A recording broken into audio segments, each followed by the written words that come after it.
how to test. We're going to leverage machine learning and the scientific method to be very specific and have purpose with our testing so that we can make ads that never fatigue and ads that can spend 5, 6, 7 figures and that we can rely on to scale our business and ultimately bring in projectable results so that we can acquire profitable customer journeys at will.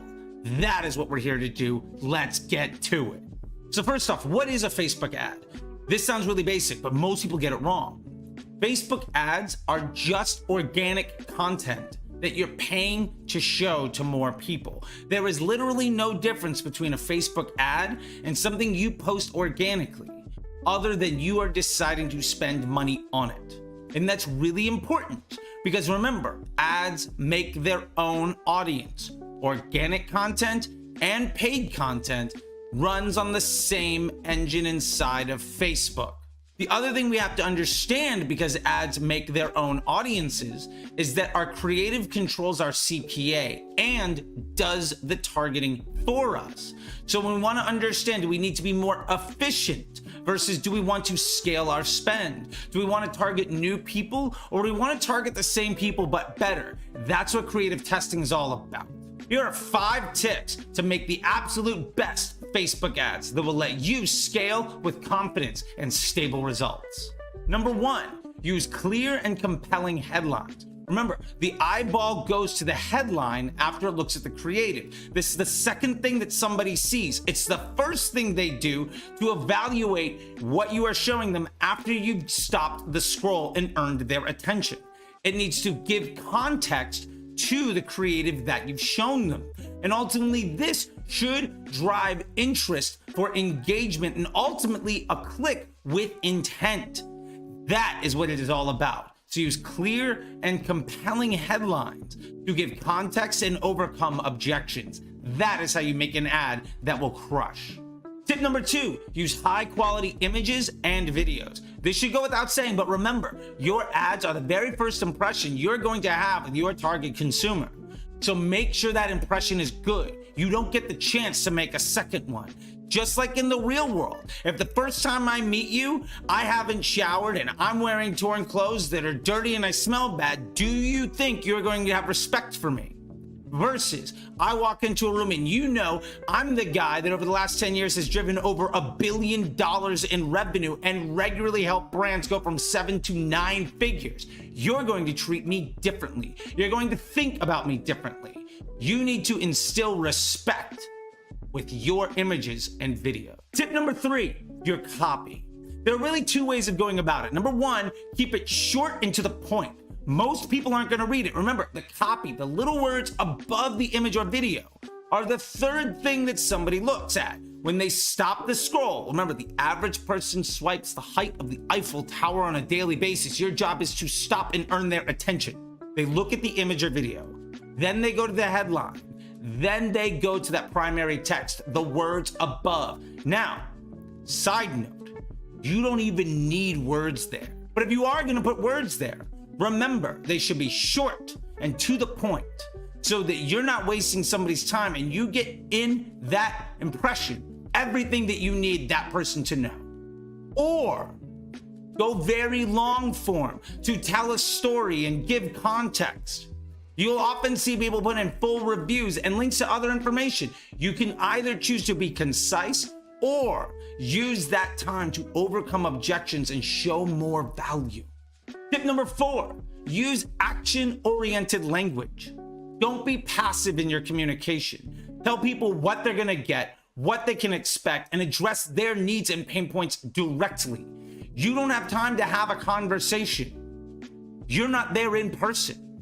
It's an ad on the internet. It's a billboard in the sky. It's a commercial on television.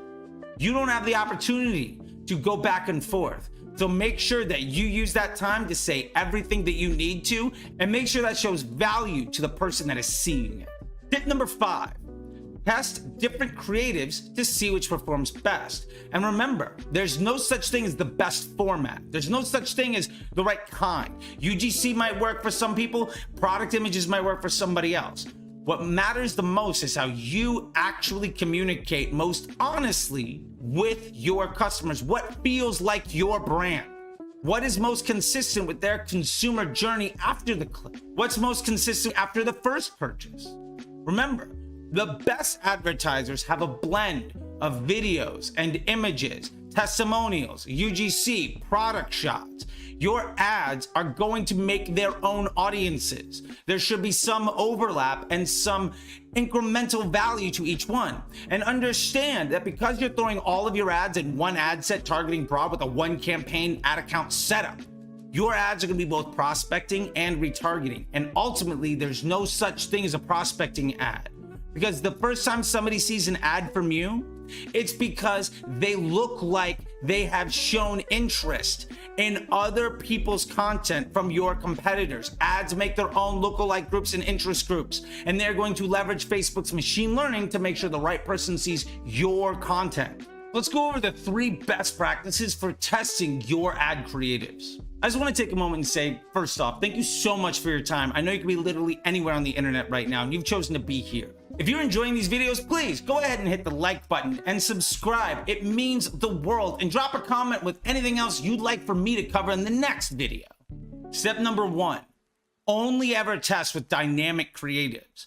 Remember, when you build out individual post IDs and run them all against each other, they're all competing with each other and cannibalizing the data set and the opportunity.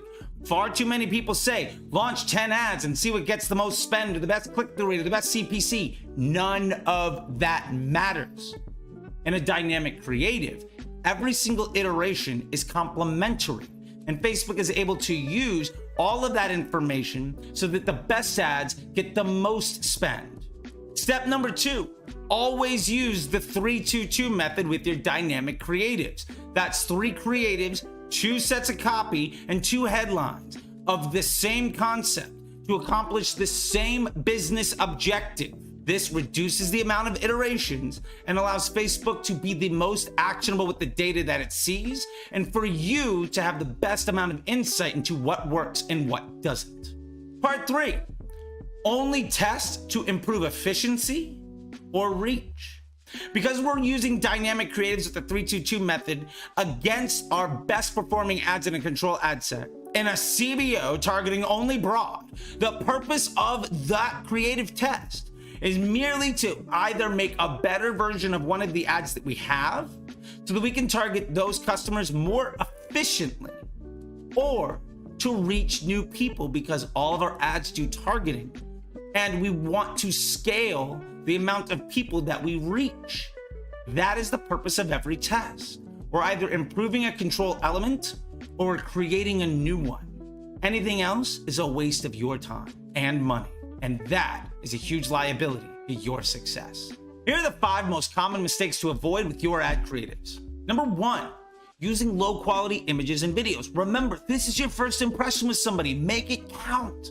Number 2, making a whole bunch of ads that appeal to the same person. If you have UGC that appeals to the right customer and you make 30 more of them, they're all going to do well at the expense of the other one that worked. And you're going to test more and more over and over again. And as soon as you have a new winner, the old one's going to die. Your ad fatigue is happening because you're trying to solve the same problem over and over and over again. Instead of saying, I solved this problem, let me go solve something else of more value. Number 3, being too salesy or spammy in your ad copy.